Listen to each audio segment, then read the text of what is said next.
There are many people who come along in our life who kind of point us in a direction, and one of those people was Clarissa when our family moved to New York, upstate New York.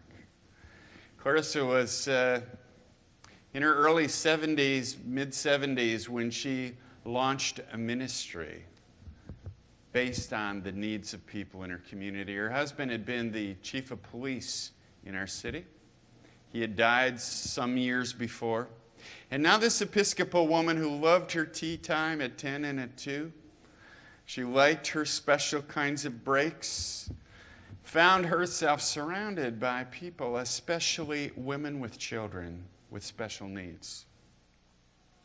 And Clarissa found the ways to network in the community. She knew the mayor, she knew the police chief, she knew the fire chief, she knew all of the right people. And what she did as a networker was to listen to the needs of people who needed food, who needed legal service, who needed other kinds of things. And this non-college educated person, this high school graduate, who had worked for years in a fabric store, now found herself as a prime voice on people with specific needs.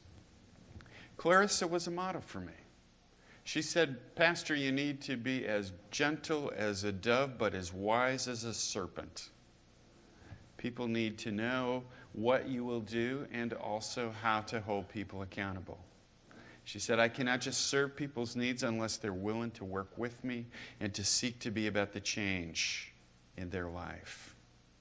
And this remarkable woman worked with hundreds upon hundreds of people, providing for basic human needs. And at Christmas time, putting on one of the most marvelous Christmas experiences for kids of the community, providing for their joy and their excitement. Jesus said, "I was hungry and I was thirsty, and you fed me and you gave me water to drink." Isn't it ironic that Jesus identifies with people on the margins of society? He takes on flesh and said, "When you do it to these, you are doing it to me." Jesus didn't identify with the successful. Jesus wouldn't have flown in his own private jet to D.C. to plead for money for his corporation. That's not what we see in the text. Christ clearly identifying with people on the margins. Interesting, he didn't identify with necessarily the religious folk. He didn't say, when you do it to the most religious people, when you do it to people who are tithers, when you do it to people who worship every week, you do it unto me. No, he didn't say that. Nor did Jesus say anything, interestingly enough, between dividing the sheep and the goats based on how much faith a person has. The sheep are those who have bucket loads of faith. No, he said the sheep are those who do this, where our faith is active in the world. I invite you to go back and look at Matthew 25:31 and following, because it is a rather interesting text. And it has that biting edge to it that makes us all uncomfortable, because at the end of the story, wouldn't you just like Jesus to say, "Now, and to you goats who didn't do this, I'm going to cut you some slack. Come and join me in the kingdom prepared for you." No, it talks about hellfire and punishment. Not a very prime ending, the kind of politically correct ending we would like to this story. So as we wrestle with it, Jesus calls us to open our eyes to see that Christ is in our world. He is in our community. As we have supported Thanksgiving and Christmas baskets out of Grace and GPS for this upcoming season, to provide food for those who are hungry, certainly we are doing what Christ is calling us to do. As we in February come back here at Grace, and as many of you have said, how come we cannot participate with GPS in the mobile food pantry? Well, indeed, it's a new partnership. And we will and we can, and we will raise money to see how we can assist in multiplying the kind of sponsorship for families with needs. If you've been here on the nights when food has been distributed and been there when the meals have been placed on the tables, it is a diverse community. And it is a community across diversity lines who are just thankful to come together, thankful to receive food, thankful for the blessings that come. That is being the sheep that Christ calls us to be. It's fulfilling that. So I say to you, well done, good and faithful servants. Then there is Millie. Hanging out there with Clarissa meant that I began to get my hands dirty and my life altered by the people that I met. Clarissa knew fascinating people, and one of those was Millie.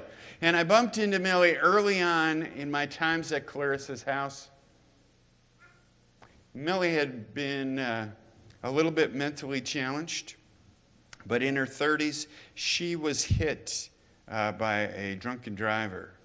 And her face and her head had to be reconstructed. And so her ability to communicate was significantly challenged. But she could get her point across. Millie had had children. The courts had removed her children from her. But she was as streetwise as some people who are investment savvy have a proven course and a proven ability. This was Millie's case on the streets. I could take Millie to Chicago on January 15th, never having been in Chicago. I could drop her off outside my car at 9 o'clock at night, and this lady would, in a short period of time, be able to find how to get warm, how to get food, and how to do it in a safe way. How about you? Some of us don't have those street smarts, but Millie had those kind of street smarts. She knew how to work within the system and provide for herself. It just so happened that being a chaplain on the police force in that community, they sort of came to know exactly who it was you related to. So when Millie came up missing, they called me. Pastor, where's Millie? And I thought to myself, what am I? I don't know where everybody is. And they had come to Millie's apartment, and it was locked, and Millie wasn't there. She wouldn't answer the door. They didn't have any rights to knock the door down, so they said, Pastor, would you come and kick the door down? So I gave it my best 2 tries to kick that door down. And as soon as we got inside, Millie had been sick for several days. And as soon as I walked in, she said, what the are you doing here? And I wouldn't accept that from the average person. Don't get ideas. But this was Millie. And she was so sick but had no medical insurance. She had nowhere to go, so we sought to provide for her needs. Well, it came down to the point where Millie ended up in court, and they called on me to be her witness.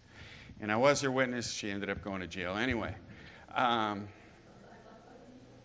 When I got to jail, visiting Millie, it was amazing how she had met the people inside, and in a short period of time, she introduced me to other people who had specific kinds of needs and says, Pastor, you need to meet this person, meet this person, you know. And so a whole network of friends. What we see in the gospel text for today, Jesus doesn't say the people that we visit are those who don't belong there or haven't made wrong choices. And certainly there are people in jail whose choices have not, their reason for being in jail is not related to their choices. There's a mixed bag in here, but Christ doesn't cross those lines. He says, when you visited them in prison, you visited me. Guilty or not guilty, that's not the point. Christ identifies with those who are incarcerated. Christ would certainly identify with family members of those who are incarcerated. Jesus crosses that line. So when Carpenter's Place has been working with Winnebago County Jail and developed 55 homes for people to come back out as they exit Winnebago County Jail. And when they demonstrate, this 85% of people who come through their homes do not end up back in jail, and we support Carpenter's Place.